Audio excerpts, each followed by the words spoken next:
মামি গল্পের ঝুলি খুলল, বাচ্চাদের মুখে হাসি ফুটলো।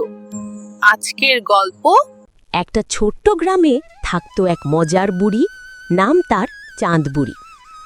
তার দাঁত পড়ে গেছে, চুল সাদা, কিন্তু চালাকিতে সে একেবারে সবার থেকে সেরা।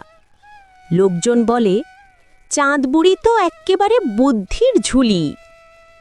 চাঁদ বুড়ির কাছে ছিল না কোনো খাবার, না ছিল টাকা, কিন্তু সে বলে, বুদ্ধি থাকলে কলার খোসাও সোনা হয়ে যায়। যা আছে তাই দিয়েই রাজা হব আমি, কলার খোসা দিয়ে রাজ্য বানাবো। চাঁদ বুড়ি কলার খোসা শুকিয়ে কেটে জোড়া লাগিয়ে বানালো ছোট ছোট প্রাসাদ, রাজা রানীর আসন আর সোনার মুকুট। গ্রামের বাচ্চারা দেখল আর হাঁ করে তাকিয়ে রইল। বাচ্চারা বলল, বুড়ি, এই রাজ্য তো নড়বড়ে। চাঁদ বুড়ি হেসে বলে, রাজ্য নয় রে, এটা স্বপ্ন। স্বপ্ন যদি বিশ্বাস করো সত্যি হয়ে যায়। রাতে সবাই ঘুমিয়ে পড়েছে। হঠাৎ হু হু করে হাওয়া বইতে লাগলো। চাঁদ বুড়ির কলার খোসার রাজ্যে এসে হাজির হলো এক প্রেতনী। দাঁতে দাঁত ঘষে বলল, এই রাজ্য কার? আমার। রাজ্য যদি তোর হয় তবে তুই আমার দাসী হবি। না রে মা, রাজ্যটা কলার খোসার, ছুলেই পড়ে যাবে। প্রেতনী হেসে উঠে বলল, দেখি তো সত্যি।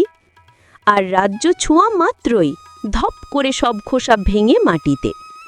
প্রেতনী রেগে গেল, কিন্তু তখন চাঁদ বুড়ির মাথায় একটা চাল খেলল। সে বলল, তুমি আমার রাজ্য ভাঙলে, এখন তো তোমার দায়িত্ব সব নতুন করে গড়ে দাও আমায়। হায় রে, এ কি বিপদ! চল মা, এখন খোসা কুড়োই। প্রেতনী সারা রাত খোসা কুড়োলো, ঘেমে নে হাঁপিয়ে গেল।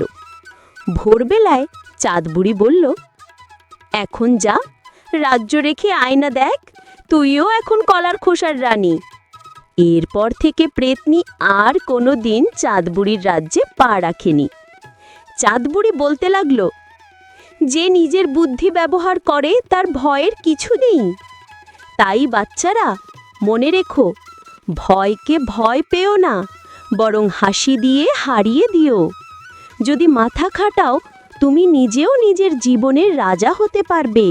যদি এরকম ভিডিও আরও পেতে চান, চ্যানেলটি সাবস্ক্রাইব ও পেজটি ফলো দিয়ে রাখুন।